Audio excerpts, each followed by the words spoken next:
Hello friends, तो आज की हमारी स्टोरी दो बच्चों के बारे में है जो अपने खोए हुए पिता को ढूंढने के लिए खतरनाक जर्नी पर जाते हैं। लेकिन उन्हें क्या मालूम था कि ये उनकी लाइफ का सबसे मैजिकल एडवेंचर बन जाएगा। तो ये मूवी इंडिया के जंगलों से शुरू होती है, जहाँ हम एक बहुत ही प्राचीन मंदिर को देखते हैं और पता चलता है कि दो एक्सप्लोरर्स इस जगह पर रिसर्च करने आए हैं। इनमें से एक है चार्ल्स विलर्ड, जो दुनिया से लुप्त हो चुके एनिमल्स पर रिसर्च कर रहा है, और दूसरा है प्रोफेसर शोंकू, जो अपने इन्वेंशंस के लिए बहुत फेमस है। साथ मिलकर उन्होंने कई रहस्यों से पर्दा उठाया है और यहाँ भी उन्हें ऐसा ही एक मिस्टीरियस टैबलेट मिलता है। वो देखते हैं कि टैबलेट पर किसी हिडन वर्ल्ड तक जाने का रास्ता है, जहाँ यूनिकॉर्न के साथ साथ और भी कई मैजिकल एनिमल्स रहते हैं। चार्ल्स बताता है कि उसके बच्चों को यूनिकॉर्न्स बहुत पसंद है और इस पर शोंकू कहता है कि अगर तुम चाहो तो मैं पुराने डीएनए को जोड़कर एक असली यूनिकॉर्न बना सकता हूँ। लेकिन चार्ल्स इसके लिए मना कर देता है और कहता है कि बनाने से ज्यादा मैं उसे ढूंढना पसंद करूँगा। तभी हम फ्रैंक नाम के एक विलेन को देखते हैं, जो शोंकू के इन्वेंशन चुराकर उससे पैसा कमाना चाहता है और इसीलिए उसकी नजर हमेशा उसके मिशंस पर रहती है। वो उन्हें बांधकर उनकी डायरी को चुरा लेता है और कहता है कि अब उसे अमीर बनने से कोई नहीं रोक सकता। फिर वो उन्हें मरने के लिए छोड़कर निकल जाते हैं, लेकिन किस्मत उन दोनों को बचा लेती है और वो उस टैबलेट को लेकर बाहर निकल आते हैं। तभी वो फ्रैंक के हेलीकॉप्टर को देखते हैं और शोंकू उसका पीछा करने के लिए अपनी राइड मंगवाता है। फिर वो अपने गैजेट्स की मदद से उस डायरी को वापस पाने की कोशिश करता है, लेकिन इसी चक्कर में चार्ल्स बैलेंस खोकर नीचे गिरने लगता है। शोंकू भी डायरी छोड़कर अपने दोस्त को बचाने जाता है और एक पैराशूट की मदद से वो दोनों सेफली नीचे आ जाते हैं।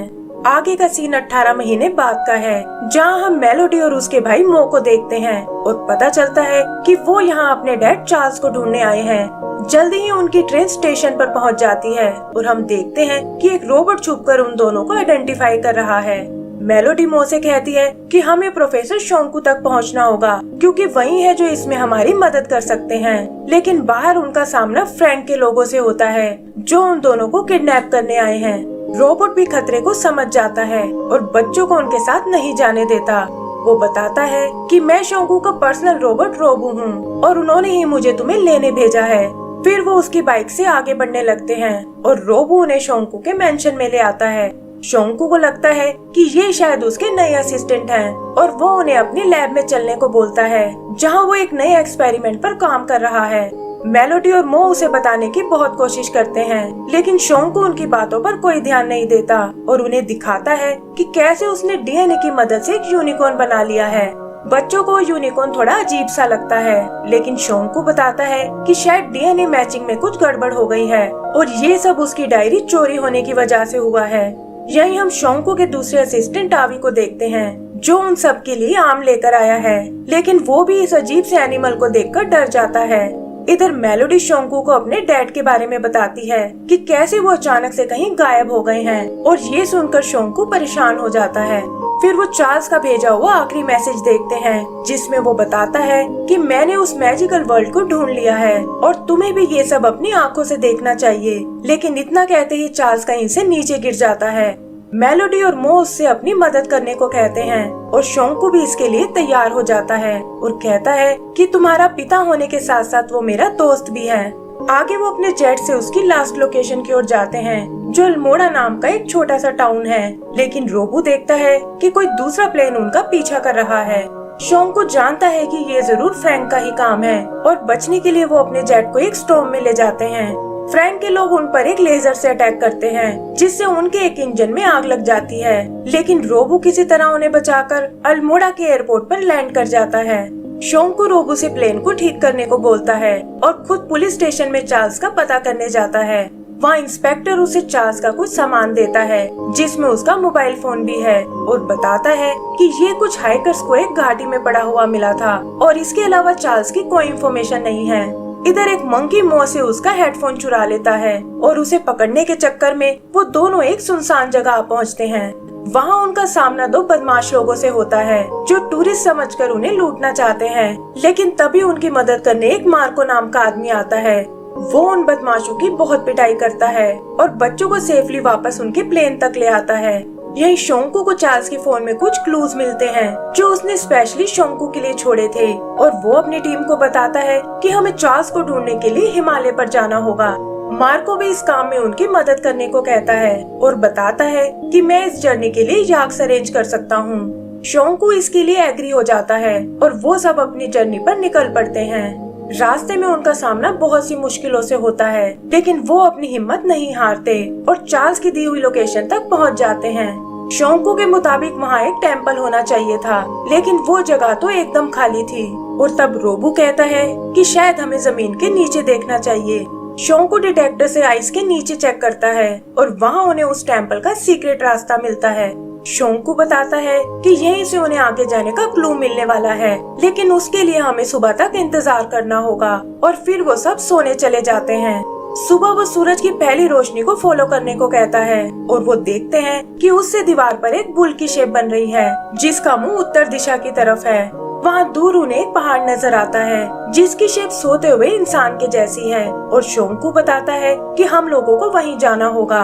फिर हम उन्हें याक और स्लेज लेकर आगे बढ़ते हुए देखते हैं, जहाँ रास्ते में उन्हें एक फ्रोजन रिवर मिलती है। शोंकू सेफ्टी के लिए सबको स्लेज में बैठने को बोलता है, लेकिन तभी उस रिवर में क्रैक्स आने लगते हैं। याक भी घबराकर स्लेज से अलग हो जाते हैं और स्लेज एक बर्फीली टनल से होते हुए क्रैश हो जाती है। शोंकू देखता है कि उनके सभी लोग एकदम ठीक हैं और वो उनसे आगे बढ़ने की तैयारी करने को बोलता है। तभी वहाँ हम कुछ लोगों को आते हुए देखते हैं, जिन्होंने हाथ में गन्स पकड़ी हुई हैं और उनकी लीडर है यामू नाम की लेडी। वो उन्हें बताती है कि ये सारा इलाका मेरे अंडर में है और तुम्हें यहाँ आने की सजा मिलेगी। मेलोडी उसे समझाने की कोशिश करती है और तभी वो देखती है कि यामू के हाथ में उसके डैड की घड़ी है।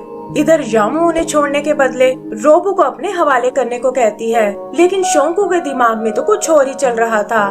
दोनों बच्चे स्नोबॉल से उन्हें मारने लगते हैं और मौका देखकर शोंकू उन पर अपनी डार्ट गन से अटैक करता है। वो बताता है कि वैसे तो ये डार्ट्स एकदम हार्मलेस हैं, लेकिन इसका असर इन्हें हेलुसिनेट करने लगेगा। होता भी बिल्कुल ऐसा ही है और यामू के लोगों को वहाँ ड्रैगन नजर आने लगता है। यामू शोंकू पर अटैक करने आती है, लेकिन रोबो एक ही पंच में उसे ढेर कर देता है। फिर वो उससे उस घड़ी के बारे में पूछते हैं और यामू बताती है कि ये तो उसके दोस्त चार्ल्स ने उसे दी थी जब वो यहाँ से अपनी जर्नी पर जा रहा था। आगे हम उन सभी को यामू के कबीले में देखते हैं, जहाँ वो उन्हें खाने का सामान देती है और बताती है कि चार्ल्स एक मैजिकल दुनिया को खोजना चाहता था और हमारे यहाँ उसने काफी टाइम बिताया है। तब मेलोडी उससे अपने डैड के बारे में पूछती है और यामू कहती है कि कल सुबह मैं तुम्हें उसकी लास्ट लोकेशन तक ले जाऊंगी। सुबह वो उन्हें एक पहाड़ी तक लेकर आती है और कहती है कि हम इससे आगे नहीं जा सकते। फिर उन्हें गुड लक बोलकर वो वहाँ से निकल जाती है और शोंकू और उसकी टीम आगे बढ़ने लगती है। संकरे रास्ते और बर्फीली वादियों से होते हुए वो एक ब्रिज तक आते हैं, लेकिन जैसे ही मेलोडी उस पर चलना शुरू करती है वो ब्रिज टूट जाता है और मेलोडी नीचे बने एक क्रिस्टल ब्रिज पर जा गिरती है। शोंकू और बाकी लोग भी ब्रिज तक पहुंच जाते हैं और वहाँ उन्हें एक सीक्रेट रास्ता नजर आता है। उस रास्ते से होते हुए वो एक मोनेस्ट्री तक आते हैं, जहाँ बीचों बीच एक चमकता हुआ ग्लोब रखा हुआ है। आगे जाने पर उन्हें एक बुक नजर आती है, जिसके बगल में बुद्धा का एक बड़ा सा स्टैचू है और मेलोडी देखती है कि ये बुक तो संस्कृत लैंग्वेज में है, जो उसके डैड उसे सिखा चुके हैं।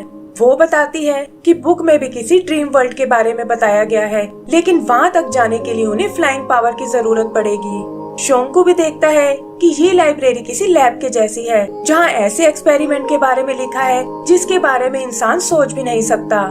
यही मार्को घूमते हुए एक सीक्रेट रूम में आता है, जहाँ ढेर सारा खजाना रखा हुआ है और यहाँ पता चलता है कि वो तो असल में फ्रैंक के लिए काम करता है और उसने उसे यहाँ की लोकेशन शेयर कर दी है।